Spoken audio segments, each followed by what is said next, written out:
চাঁদপুর থেকে যাত্রী কমার আমি যেটা মনে করি প্রধান কারণ হচ্ছে যাত্রীদের যাত্রাপথে ভাড়ার পরিমাণ অনেক বাড়ানো হয়েছে।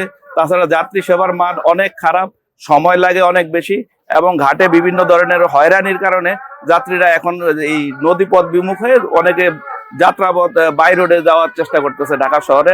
প্রত্যাশা হলো যে আসলে লঞ্চ দিয়ে যাওয়ার জন্য যে এখানে আমাদের সময়টা কমবে, ভাড়া কমাবে, কিন্তু এখানে যাত্রীরা আসলে ভাড়া মানে কর্তৃপক্ষ ভাড়া না কমানোর কারণে প্রত্যাশা অনুযায়ী যাত্রী হচ্ছে না এবং আমরা সেই সেবা হয়তো পাচ্ছি না। তবে আমরা প্রত্যাশা করি সময়ের সাথে যেন ভাড়া কমানো হয় এবং সময়টা তাহলে সেভ হয়, তাহলে যাতে আসা যাওয়ার মানটা ভালো হবে।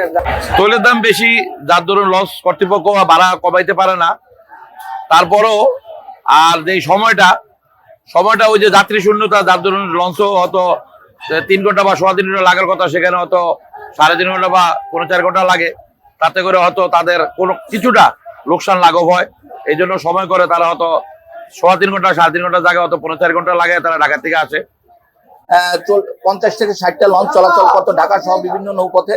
এখন যাত্রী সংখ্যা কমে যাওয়ার কারণে লঞ্চের সংখ্যাও আনুপাতিক হারে কমে গেছে।